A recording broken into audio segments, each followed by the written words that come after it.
Yo, what's going on, everybody? I'm sitting here with my good friend Ruel Smith, and we made a movie. We made a movie. We did. It's amazing to be able to get to this point where we're actually being able to sit down and talk about it. Yeah. I don't know. First, Ruel, why don't you just tell the people about yourself? Gotcha. All right. Well, thanks for having me, bro. Man, we did make a movie. Ruel Smith. I am an animator, visual effects supervisor, and indie filmmaker. And I've been in animation space for the past 15 years. At the beginning of the pandemic, I pivoted to being a visual effects supervisor for commercials and head of VFX, all while moonlighting as a filmmaker. And then during the pandemic, we got a crazy idea of making a sci-fi short out in the desert. That's how we kind of connected, and that's where we are now. Well, I mean, it's interesting being black and like working in the industry. Because I think one of the reasons that we connected was because we were like, oh, there doesn't seem to be a lot of us. Yeah. But there is. It's just when you're spread across the industry, especially visual effects. Yeah. There's so many little studios. I mean, of course, you have the big studios like ILM, Weta, Digital Domain, and all the main, like when you're looking at visual effects, those are the main ones that you think of. Yeah. But there's so many small boutique visual effects companies. There's Previs and there's Postvis, which I worked in for a few years. And I think that's how we kind of connected on the fact that we both worked in visual effects, Previs and Postvis. I was an animator in Previs and Postvis at different points in my career. So yeah, it was like, okay, wow, you're in Postvis as well. Yeah, but then it's like there was always that aspiring to be more. Yeah. It's aspiring, right? I don't know. Inspiring or aspiring? I was both. I mean, a little bit of both. We're inspiring to aspire to be a little bit more than that. Yeah. But aspiring for sure. So, how long have you wanted to be a filmmaker?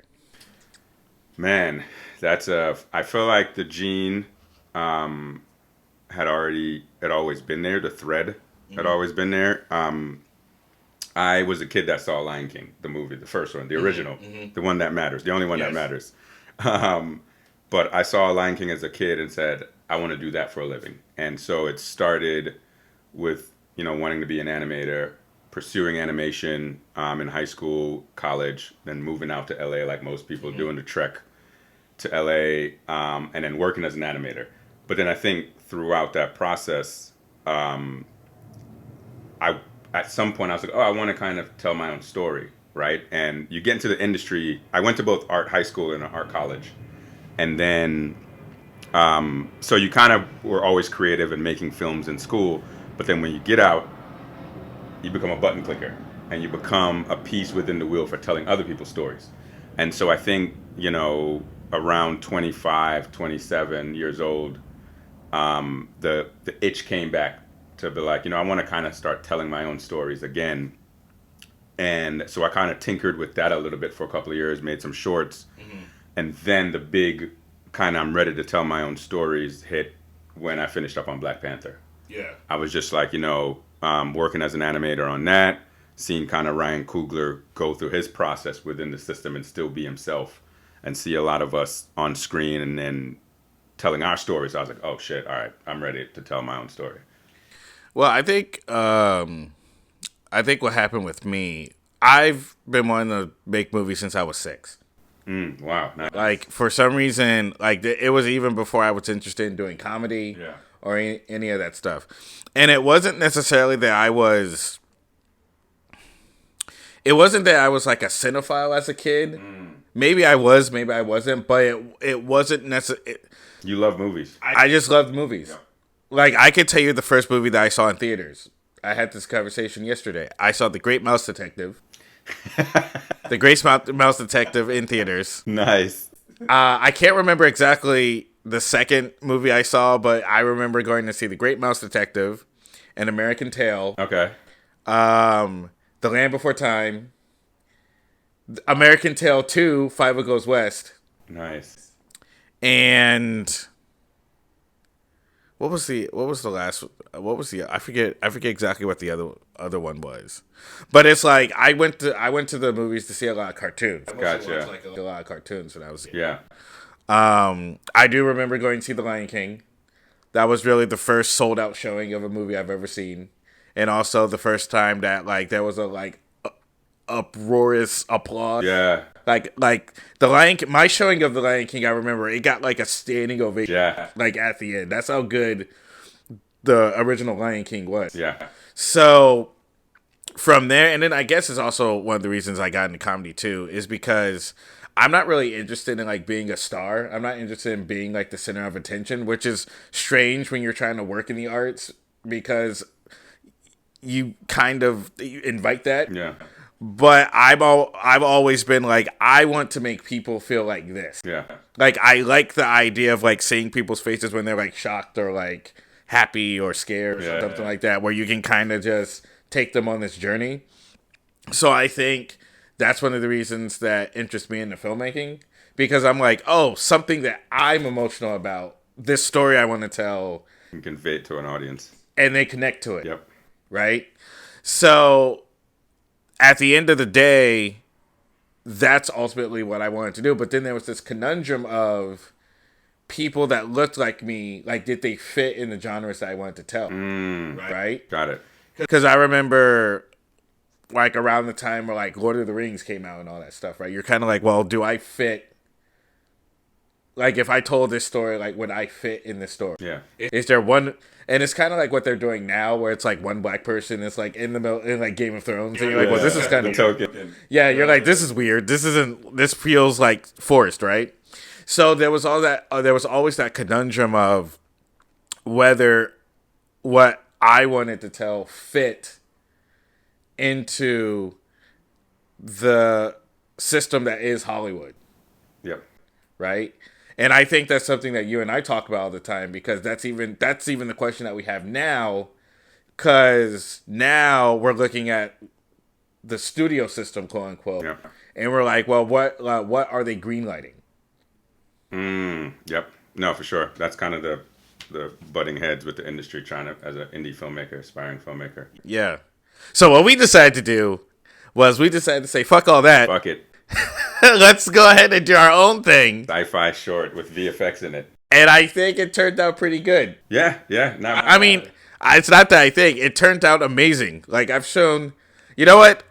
Let's take a break right now and show you the trailer. Central, this is Angel Prime. Enemy hunters in pursuit. Science Division says they turned that thing on. We're all dead. I'm sick of this pointless, never-ending missions. I'm gonna need you to put that down, soldier, and that's an order. I can't. I can't. We're all going home.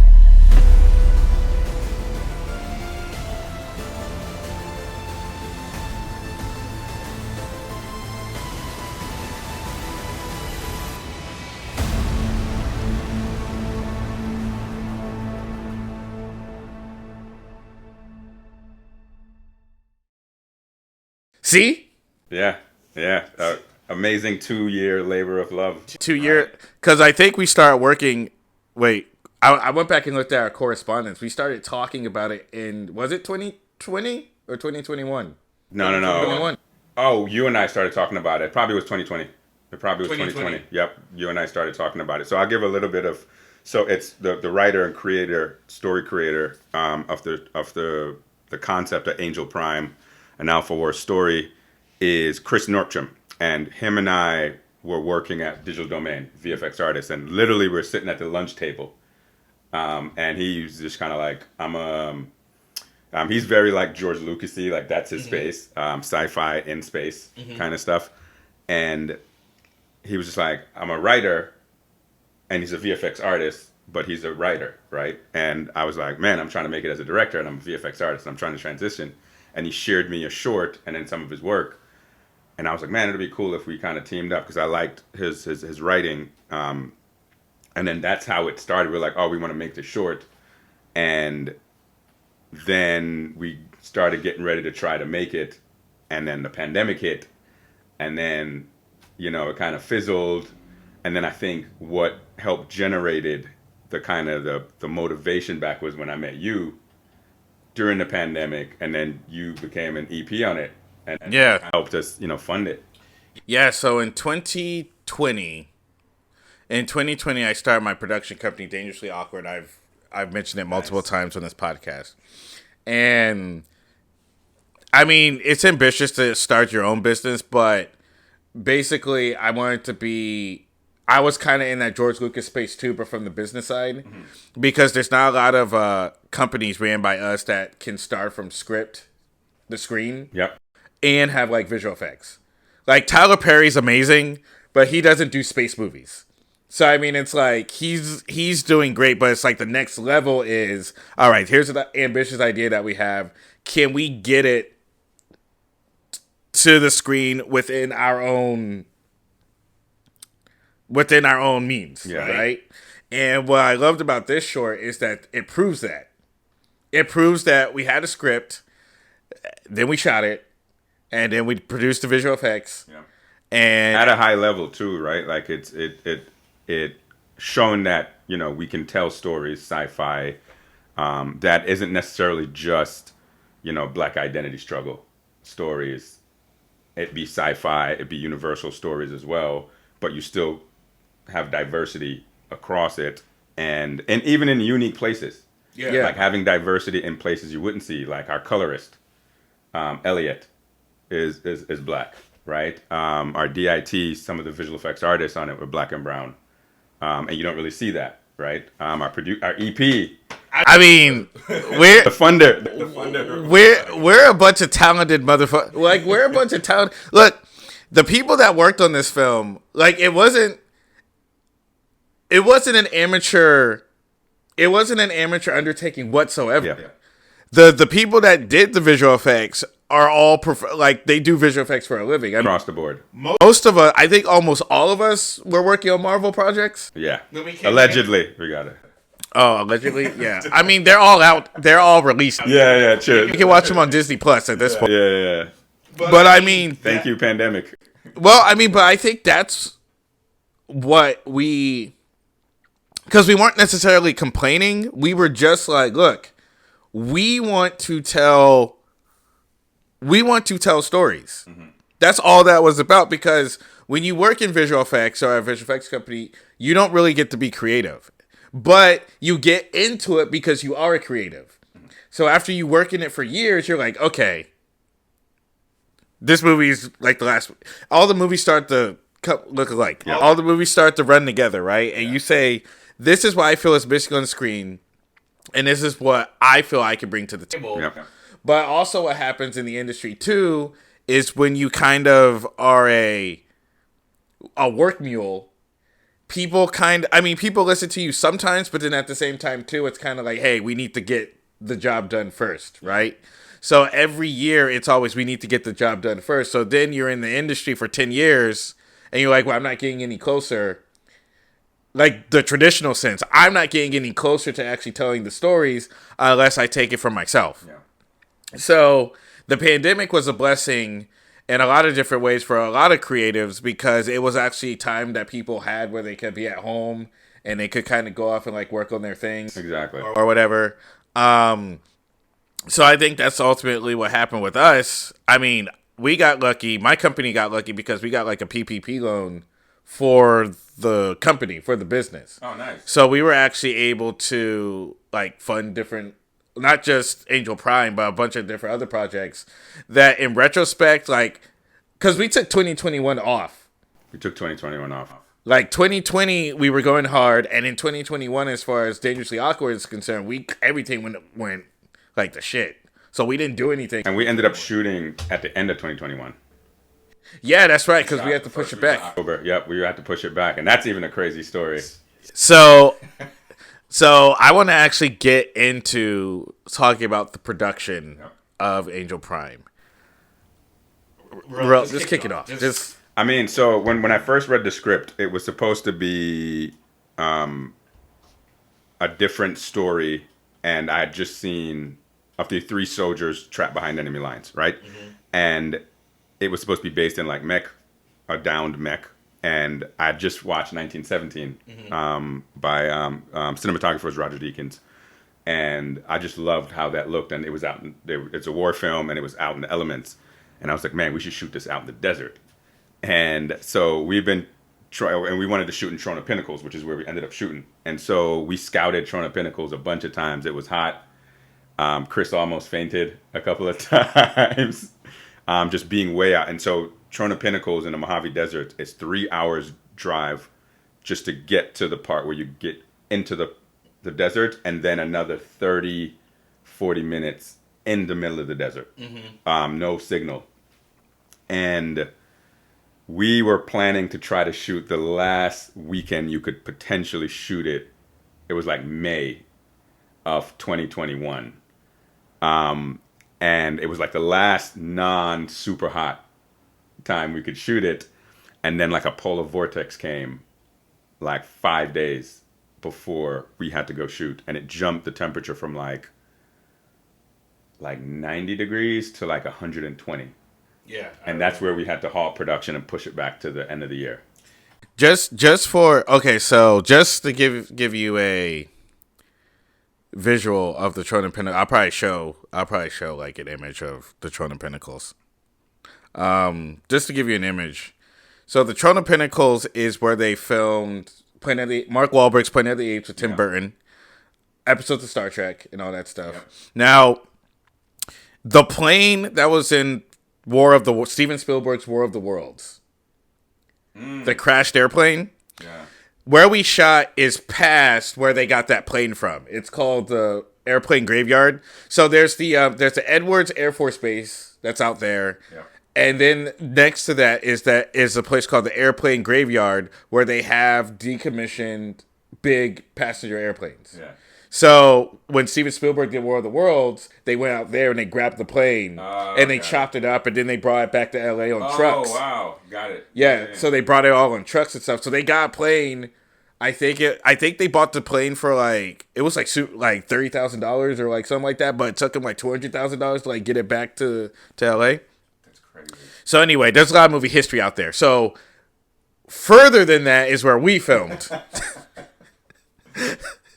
And the town is like a western town. Like the town has like a gas station, a couple hotels. But Trona Pinnacles is like a national park where it's desert, but it has like a bunch of dunes and stuff in it, right? Really alien-like spires that come out of the ground, rock formation.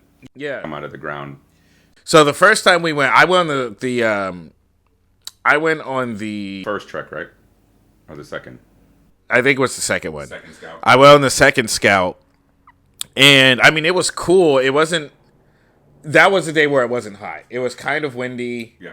I mean, yes. It was 80 something degrees. It was 90 degrees maybe, but it was kind of windy, so you really didn't feel the pressure, right? But then again, going out with Chris, and this is where you have to be the captain of your ship. And you have to be aware of like how people react, because if you think about yourself, you're kind of like, okay, well, I'm fine, right? But then like going out with Chris, and Chris was kind of like, yeah, I'm getting tired. Yeah. But it wasn't just I'm getting tired. It's hot. It's hot. This is the element. The desert is like sucking the water out of you. That's right. So it's like these are the elements that are coming down on you. Yeah. So you have to be hyper aware of not only the shoot, but how everyone is being affected by the elements that you're shooting in. Yeah. And we were, so, we had our hotels in a town called Ridgecrest, which is on the outskirts of Trona Pinnacles. And then we had RV campers that each morning we shot.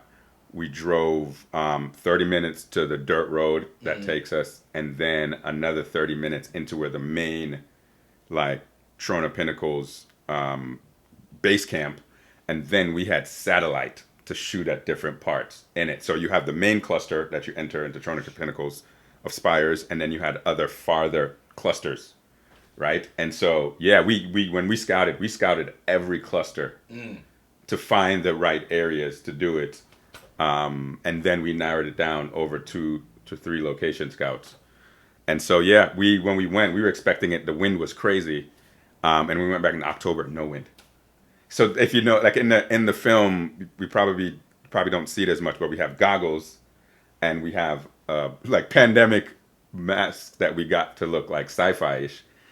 Those were written in after we tech scouted, because the dust and wind was so prevalent. We were like, we need to make it feel like Chronicles of Riddick. Yeah. Right? And then we ended up not needing the mask anymore, because when we ended up shooting in October, it was good. Yeah, that's right. That's right. There were supposed to be masks a part of the costume. Yeah. But that was just to cover up, because we didn't want to have the ADR later, and the dust would have like destroyed the actors. So we were supposed to shoot in May or June, right? And the reason we didn't shoot was because we had a heat wave. So it was like 120 degrees. And what was the concern about it being so hot? A friend, MJ, amazing writer and AD, who was supposed to, at the time, flying in AD our film, and we were all prepped, ready to go. And, she just looked at me and just kind of said, hey, this is not a good chance. People might die. And because we were an hour away from a hospital, if someone, got collapsed from dehydration or something happened. And it would have been 120 out in the desert. If you didn't have a helicopter, that person would have survived, because it would have took maybe 45 minutes at the time you called for ambulance to get there, and then it would have took another 45 minutes to get to get to a hospital. And so, 5 days out, I had to make the decision to just push. Which at the time you're like saying, oh, we're going to delay, and you don't know if you're going to get any of the actors or whatever back. It ended up working out to being a blessing, because we had prepped 90% of what we wanted, and then we got another 2-3 months to prep the other 10% that we wanted. Plus, because it was so hot in May and June, and the days were longer, we were going to have to shoot. We're going to have to do split days, which is you shoot in the morning at sunrise, and then you shoot in the evening at sunset, so that the heat, you don't get the hottest part of the day. But when we shot in October, the days are shorter, so we just shot. It just crunched our time into a regular 8-hour day in the middle, and the temperature was a lot less. So how many days did you shoot? We shot 2 days. We were up there for 3 days. We shot 2 full days. Oh. Yeah. So it was, okay, so you shot in October, 2 days, 2021. All right, 2 days, 2021. So what was it like? What was the shoot like, basically? The shoot was nuts. So we had scouted, and so how it's set up, it's actually, because it's a national park out in the desert, a lot of the different areas are campgrounds, right? And so the first scout, we looked at everything, and then we kind of narrowed it, and then we went back our second scout, and then we narrowed it to like, okay, now there are like 10 different locations across the entire area. We narrowed it to like 5. And then we went up the Friday, and we were going to shoot Saturday and Sunday. But our Friday going up, we were going to do last scouts. And then we had picked the areas we wanted that were like, okay, here's our option A, our 2-3 locations that are option A's. And then we had a couple of B or C. So we went up to go check out last looks the night before, the evening before, to check out our official areas. We get there, they roped off our initial areas where we wanted to, I think, preservation, like park preservation. And so our original areas went out the window, and we were like, oh, fuck. So we started on that evening, found audible areas that we would shoot. And we realized, okay, it's taken a lot to get around to multiple spots. We need to consolidate 2 locations near each other so that we're not wasting time satellite, changing base camps. On our way out of last scouts, me, the DP, all the gear, and our AD, not our AD, our first AC / cam op, we are exiting the park, sun is setting. We see a path, what we think is a path, what I think is a path, because I was driving. It was a drainage. So it was a sand drainage. And we start driving out, and we get stuck in sand. Oh, boy. And we're stuck out there for like 3-4 hours. We hadn't eaten. We had just driven up 3 hours to just go check it out before we go back to the hotel. Everyone else was coming up later that night. Producer, Emily Beach, bringing up a lot of the cast and the rest of the crew in like a trail, like a Mad Max trail of like folks. We're fucking stuck out there. And I have footage of this. I gotta find it. And then I'll give it to you so you can post it. Okay, cool. So we're trying to figure out, my cell phone doesn't work. The DP Austin cell phone doesn't work. I think our AC's cell phone ended up working. We're trying to call tow trucks. We're trying to call park rangers. He had like T-Mobile or like something. He had Verizon, which surprisingly worked. Verizon doesn't work anywhere else. But in the Mojave Desert. Yeah. So we're stuck out there and we're like, oh shit. And it's a huge SUV. It's like a Yukon. And we're panicking because we haven't eaten. We didn't bring a lot of water. So even though how the desert, I guess, works, it's sucking the water out of your skin and out of your body, even if it's not cold, even if it's not hot. So a lot of times, if you feel thirsty, it's too late. Wow. Because you're already dehydrated. And so we didn't eat. We didn't have, sun is going down. We have no signal. We don't even know where we are because there's no like signs. Like you're out in the middle of wherever.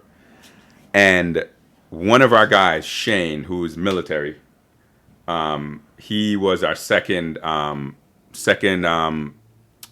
unit, CAMOP unit, and he was going to do aerial drones as well. He was driving up from San Diego. We met a guy that lives in Tronopicos, the coolest, craziest guy named Woody. His name is just Woody, and he knows Tronopicos like the back of his hand. So he had come up with us on one of the scouts. And I remember we called the cops, park rangers, to come try to find us, but they couldn't find us.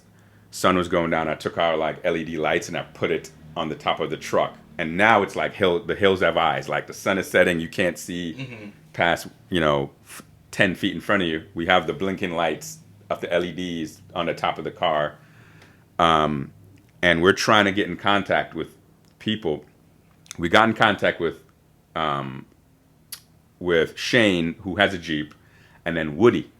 And we're like, I think we're north of the main base where the bathroom is for the main pinnacles, but we didn't want to split up. I walked like a quarter mile up these hills to see if I can see other campers, but we didn't want to leave each other because we didn't want to get separated. So we wanted to stay next to the car. We're sitting out there, pitch black, sun is set, and we're just like, man, I hope they find us. So we told Shane, we told Woody, and we're heading this way. So the path is this way, and the path is back that way, and the rest of us is just banking and just hills, like no, not pathways. And we're sitting in the car. We're just like, not only the film is screwed because the director, the DP, all the gear is stuck out here, probably for the rest of the night. We're probably not going to make it till morning because we're probably going to be dehydrated. And then it's going to get super cold at night. And we hear something. We're like, what the fuck is that? What is that noise? Yeah, and literally like the end of Endgame in Avengers, where Captain America is fighting Thanos, and then Black Panther shows up through the portal, and then someone else walks out through a portal. We're like looking up over the hill, and we see the headlights of a Jeep come over the mountain, and it's just doing this. And we're just like, oh no! Yes! And then we see another Jeep come over, and it's these two Jeeps headlights coming down. And Woody is like this, like, just crazy, cool white guy. He just like, pulls up. You fuckers, order an Uber. And he just shows up, and Shane shows up behind him. And they just see we're like sunk in the sand. And to kind of backpack the story, they were coming from different directions because they were like, oh, let me just drive through the park. He was coming from Tronopicos Shane was coming from San Diego. They both were coming from different directions off the path, then saw each other, turned up, and then followed each other, and we just saw them coming over the hill. They end up pulling us out, and then we made it back. And so that was the first night. That was the first night. That was the first night. They haven't even shot a lick of footage. We haven't even gotten to checked into the hotel. Everyone else is at the hotel. That was the first night. So we almost got lost in the desert, maybe dehydrated the night before the first. Well, it seems like it was a sign of good luck. Did the shoot after that, like when you guys actually started shooting, did it go smoothly? No, for the that was the night before. Well, then never mind. What else happened? So the morning of, we're like, all right, we escaped near death, right? We get back. Everyone is like, where the hell y'all been? Because they're hanging out at the hotel. We're like, we just got saved. We get back to the hotel. We meet everybody. The next morning, we got a bunch of, I forgot, an RV so that the actors can kind of be in it, and then DIT could be in that, and so they can kind of get out of the desert. We need a place where there's AC. You can go hang out outside of the heat. And there was a toy hauler that pulled the rest of our stuff, like costumes and a bunch of the rest of the gear in it that they were bringing up. They went to go refuel the morning of at the gas station, came off of a curb. So the toy hauler is almost like a little mini like thing that you pull behind. So it's like the mini U-Haul, like kind of closet thing that's on two wheels that you pull behind a RV. So it's latched. They, I guess, leaving gas station, came off a curb. The thing that latched the back went into the ground, latched into the ground, and they were stuck in town with all the costumes, wardrobe, and the rest of the gear. And we blew the first half of the morning, just off the Saturday morning, because they were stuck out there. And when we got into town, into where we shoot, where we were going to shoot, no one was there. The morning we got in, there was a whole camp group in where we were going to shoot. They came in that night and camped. And I'm just like, are you fucking kidding me? So we had to kind of switch to find our option C's to wear the film. And because we lost time for the morning of them being stuck, they had to go buy a drill, a RV jack, to jack up out of the hole that it created and then bring it in. And so we had to, we lost the morning, because we were still going to try to shoot mornings and evenings for all of our principal stuff. We ended up having to shoot high noon, which ended up working out a lot better because it gave it a more dreary, like Western kind of high noon look. So because we had to now shoot where the sun was kind of over them. But yeah, so we lost the morning of because the RV got stuck out. And we had to, as a result, they came in. We were going to have base camp right. There's a nice area where you come into the main spires. And then we were going to move people just satellite out to where we were going to shoot. But then we would have to like shuttle people back and forth. Well, we lost the morning, so we couldn't do that. And when the person with the RV came, they were afraid to now bring the RV out because they didn't want to get stuck again. Because it's like a trail. Now it becomes this trail in. And so I had to drive the path with the driver of the big U-Haul and then go back to where they are. I'm like, you got to believe, you just got to trust me. And then I like spearheaded the group all the way in. So there was this footage where I'm like, I get out of my car and I'm like, Emily, you got to believe in me. Because they didn't want to bring all that. I was like, we need to bring all this stuff because we've lost time. And we got to set up right where we're filming, base camp. And there's this cavalry of me leading them, just following my trail because I had driven that so many times of getting the entire trail and truck in. And so, yeah, that was the first night and morning of our shoot. Okay. Shooting in the middle of the Mojave Desert in the elements. Okay. So, did it get better? Yeah.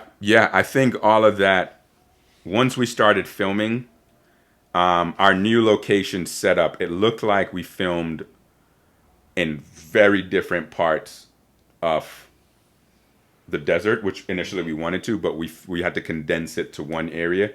And it actually ended up helping because we put Eric on a hill on one of the mountains, and it gave it this, like, you can kind of see the distance out. And then we nestled the other two actors, Captain and Josh, down behind a rock in an open area.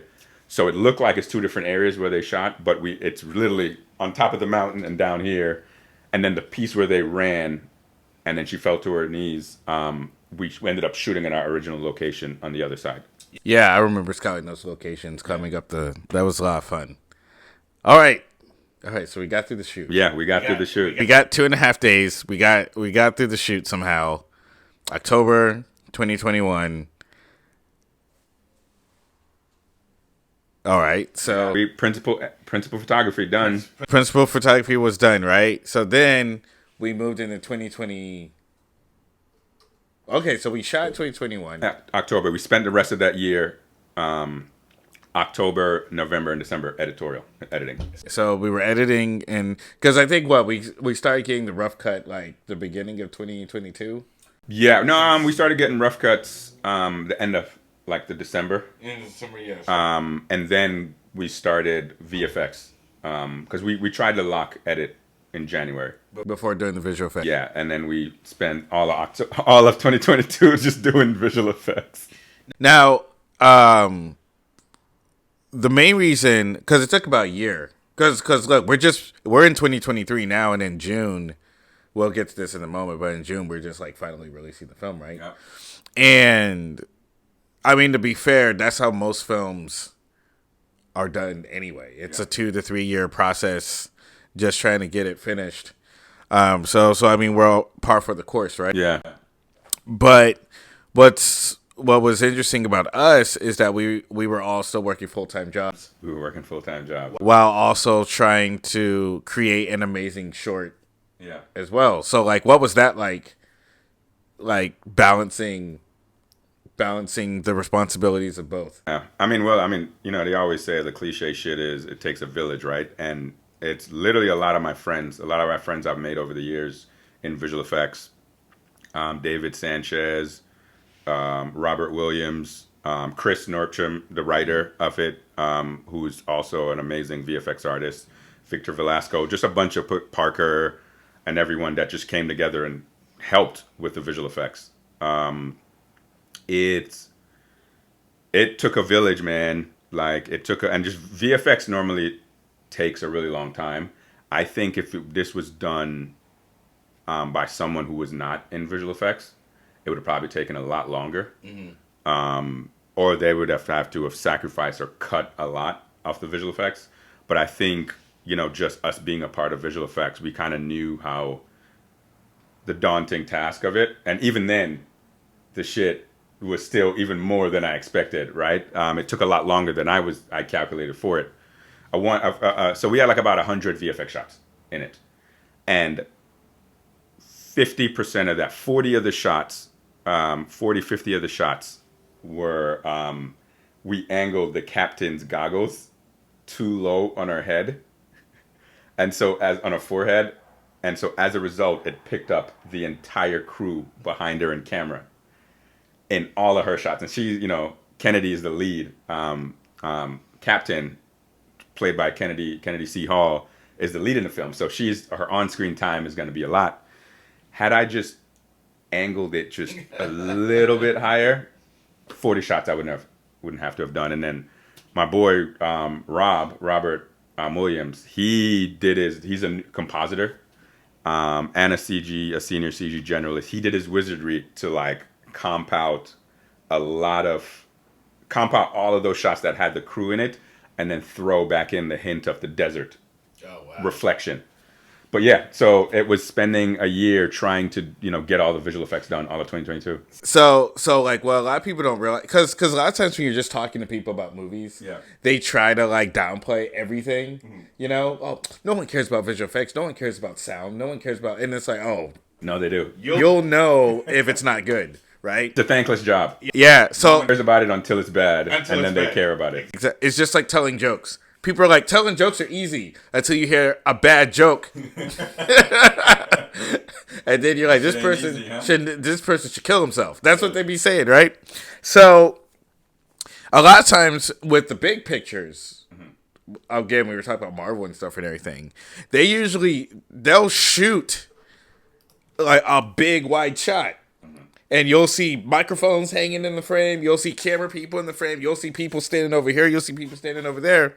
And then you'll have like Chris Evans or Chris Hemsworth like in the middle. And it's just this huge, they're just filming this huge wide shot, right? And it has everything in it, right? So it's like we have to go in and we have to clean it up. It's not just you press a button and then the green screen goes on. No. You have to rotoscope the people. Pre-AI, yeah. You have to rotoscope the actors you want. You have to do this. There's a guy over here with a fan. Yep. There's people over here that's holding the cape going like this. You got you have to rotoscope all those people out because every time they're like, we'll fix it in post. They'll just shoot what's happening and then we'll fix it in post because they have the money and the resources, I guess, right? Yeah. Which we didn't have we didn't have the Marvel money. Yeah. So, I mean, but that's the accomplishment there. Because when people, see the trailer, they're like, wow, I want to see this based on, it looks amazing, right? You could put it up against a lot of films, and you can say, we did, you know what I mean? You should be proud.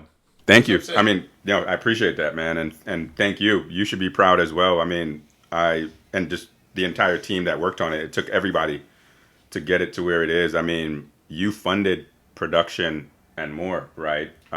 We wouldn't have had the motivation to even get to it if you didn't come in and just have that energy of we can do this grand thing. Let's swing for the fences.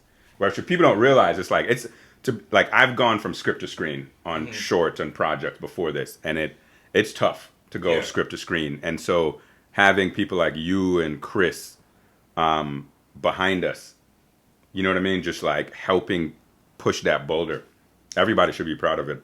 Well, yeah. I mean, I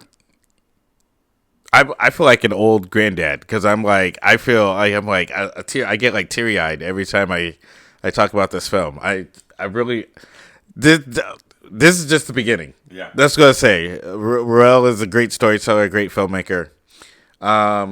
So now it's time for us to celebrate. So what do we got coming up now? Yeah. What do we have coming up now? Ruel, tell the people. Man, so I feel like we're blessed to kind of get the premieres we got for the film. So now our film is going to world premiere / West Coast premiere at Indie Night Film Festival, which is at the Chinese Theater, June 17th, which is going to be super dope. And then literally 5 to 7 days later, actually 3 days later, both of us got to fly back to the East Coast for the East Coast premiere. We got into the Newark International Film Festival, which is kind of like a hometown for me. I went to high school in East Orange, New Jersey, and I went to college in New York City, so I know Newark very well, and I get to kind of bring the film back, almost like a hometown return, and showcase it for a lot of my high school and college friends and family. And you spent a lot of time on the East Coast as well. Yeah, I lived in New York for a few years, so it's almost home to me too. Yeah. But that's within a span of 8 days. Yeah. Right? We literally premiere the film here at Indie Night, and then jump on a plane 3 days later, and then go to Newark in New York. So listen, if anyone here is in the Los Angeles area, June 17th. We're having our first premiere. I guess it's the world premiere. The world premiere at Indie Night at the TCL Chinese Theater in Hollywood. Everybody's going to be there. We're going to pack the house because this is the first time a lot of the cast and the crew and friends and family and just everybody we know is going to see it. right? And I think it's what's crazy is it's gonna be such a diverse. One is Juneteenth. It's weekend, Juneteenth right? weekend. Bam. But it's gonna be such a diverse audience. That's gonna be crazy. I'm hoping they're ready at Indie Night. Yeah, I hope so. So the cast and crew, they haven't seen it yet. No. So it's only been like a couple of us that have like gotten our eyes. Yeah. Oh wow. Oh, so this is legit like the first time And in theaters in LA. in theater. Okay, so this is a big deal. So if you're in Juneteenth, June 17th, TCL Chinese Theater Hollywood Indie Night. Info. Well, yeah, I'll put the info in the description. We don't have a time exactly. It's 2 to 5. Yeah, so the festival because they run multiple. It's a weekly screening. It's a weekly screening festival. They only show like 4 to 5 films each week. And so there's a red carpet, and then the screening is probably 3 to 5. Yeah, okay. So the festival, so it's from 2 to 5, 3 to 5, red carpet beforehand. 2 to 5, the information is going to be in the description. Yeah. East Coast people. We have the East Coast premiere at the Newark International Film Festival. We don't know do we know what day? It's either going to screen on both the 23rd and 24th, or it's going to screen on the 23rd or the 24th. So I'm still trying to figure out. So it's either going to be the 23rd or 24th of June. But that information is going to be in the descriptions below as well. So within a few days, we're going to screen it twice or 3 times on both coasts. We're going to be able to get the reaction of 2 different audiences from East Coast and West Coast. And from there, it's just going to be a matter of what happens next. Yeah. Yeah. I mean, I think the goal is, so it's a proof of concept, right? It's a proof of concept sci-fi short. So there is a feature story to it and a franchise that the goal is the short will help bring exposure and help greenlight the feature script that concepts and script that Chris wrote. And so the goal is I didn't want to do a traditional, I mean, everyone like applies to Sundance and all the places, right? But I didn't want to do a long traditional festival run because the goal is to premiere it, which we kind of have, the blessing of what we have now is we're premiering it on both coasts. We're premiering it at 2 places in almost the same week. And then the goal is to get it online at like a major platform and a major space where the world can now watch it. So the goal is we do the festivals, and then we roll it out within the next, hopefully the month after, so the public can watch it. And then we package it and then pitch it to the studios when the strike isn't happening. Yeah, we got to get past the strike, which I will talk about in another episode. Oh my God, Ruel, thank you so much for joining me on this episode of KULTur'd. Yeah. According to Keenan, that's the new name of this podcast. KULTur'd according to Keenan. Anything else? What do you want to tell the people? Thank you, man. Thank you for having me on the KULTur'd. I've been watching a bunch of these, and they're hilarious as hell. I can't wait to continue working with you, bro. Like, I think we need more black folks in sci-fi. And you and I are both sci-fi nerds. We're gonna make. I call them the niggas in space movie. That's the movies we're gonna be making. Niggas in space. It's gonna be its own genre, like on IMDb. Niggas in space. Yeah, we gotta get Hov and Kanye to make a remix. I'm down. Well, make sure you follow Ruel Smith on Instagram. Ruel Ruel presents. On Instagram, also Real Ruel Ruel on his Instagram. Follow both, please. You can also follow Dangerously Awkward on Instagram at Dangerously Awkward, as well as follow me at Keenan J. Floyd on Instagram, Twitter, TikTok, all the good stuff. And so what you're seeing right now is the future of cinema. And niggas in space. And niggas in space. Take care.